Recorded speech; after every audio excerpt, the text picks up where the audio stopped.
In the third stanza, the speaker recalls that he lived in extreme fear of the Hindu lads. The Hindu lads were strong, even though they were undernourished. The implication seems to be that the speaker got good food but was weak. The speaker seems to have been a typical upper class or upper middle class boy, while the Hindu lads seem to have belonged to the middle class or the lower class. The contrast is between the speaker who gets good food but is not strong and the Hindu lads who are undernourished but strong. Their preposition is always wrong. A preposition is a part of speech used to link nouns, pronouns, or phrases to other words within a sentence. A preposition is usually, but not always, prepositioned, placed before.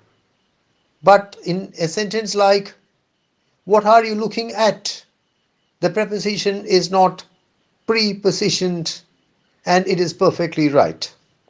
Their prepositions always wrong, repelled me. The speaker became disgusted. He had nothing but scorn, nothing but contempt for the poor English of his lower class, middle class classmates and schoolmates. Their prepositions always wrong. The prepositions of English are said to be very tricky and difficult to master. In real life, Nissim Ezekiel spoke with a clipped British accent, with near native fluency. He knew no language as fluently as English. He used no language as fluently as English. And if any language could have been called as first language, it was certainly English. But the speaker in the poem says that he was disgusted with the poor English of his classmates and schoolmates. But he was not strong enough, he was not bold enough to express his disgust, his revulsion. He expressed it only through passivity. Passive is the opposite of active. To be passive means to accept something without reacting to it, without responding to it. Though the speaker had nothing but contempt, nothing but scorn for his classmates and schoolmates who spoke poor English, while he spoke with near native fluency, he was not bold enough, he was not strong enough to express his contempt, to express his scorn, and so he expressed it passively. One noisy day I used a knife. The speaker does not clarify where, when, how he used the knife. Probably it was a riot-like situation, and he used a knife. A small act of violence from a generally peace-loving person, a generally passive person.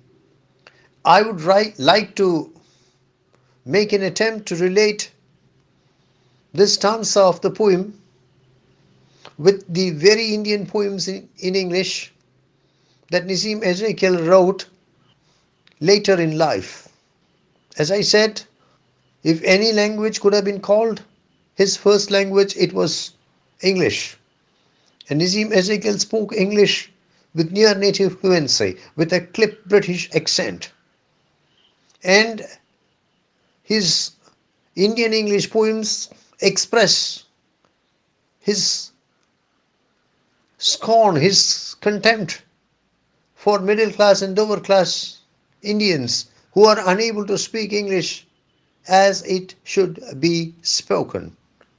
Nissim Ezekiel belonged to the elite as far as the matter of language is concerned. And it has been said that the Indian English poems of Nissim Ezekiel express a disgusting elitism. I have in mind poems like "Goodbye Party for Miss Pushpa Tears," "The Professor," and soap. There is one more thing I would like to add. The picture of the class, the picture of the school that we get from the poem is of a very divided entity. It is an entity deeply divided along religious lines. Roman Catholics, Jews, Muslims, Hindus. And I think I can postulate that the class, the school that we meet with in the poem is a microcosm of the India of the time, a miniature mirror image of the society of the time, of a society deeply fractured along religious lines. At home on Friday nights, the prayers were said. This is a reference to the observance of Sabbath. Jews observe Sabbath on Saturday. Sabbath is a day of fasting and prayer. The prayers begin on Friday night and conclude on Saturday night. Christians by and large observe Sabbath on Sunday. There are exceptions like the Seventh day Adventists. Muslims observe Sabbath on Friday. I'm not sure how far it can be called Sabbath.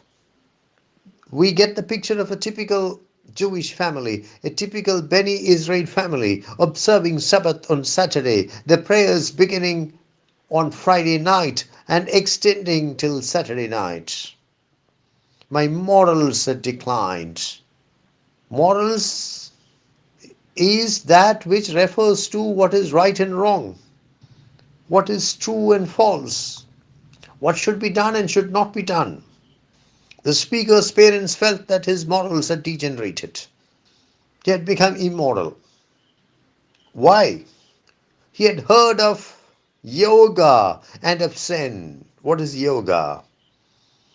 Yoga is an Indian system of training of the body, of the mind, of the soul. And if you read Patanjali, you discover that the ultimate goal of yoga is the union with the infinite, the union between the individual soul and the supreme soul. Yoga is a system which helps the person to gain control over his body, over his mind, and over his soul. If anybody can be called the father of yoga, it is Patanjali. Zen. Zen is a Japanese school of Buddhism. I understand that the word Zen is a corruption of the Sanskrit word dhyan, which means meditation. Because the speaker had heard of yoga and of Zen, he was looked upon as an immoral boy, an immoral person by his parents. This is typical of the situation in many families. The children are encouraged to be westernized. When it comes to certain areas like language, parents want their children to speak English fluently, with a clipped British accent perhaps. They want the children to wear Western clothes. But when it comes to certain areas, certain aspects like religion, like religious observances, anything which is not associated with their religion, with their ancestral religion, with their traditional religion is taboo. The speaker's morals had declined because he had heard. He had not started practicing. He had not started believing in. He had just heard of yoga and of Zen. Could he be a rabbi saint? At one point in his life, Nissim Ezekiel was intended, at least by his parents, to be a rabbi. A rabbi is a Jewish religious scholar, a Jewish religious teacher, even a Jewish religious leader.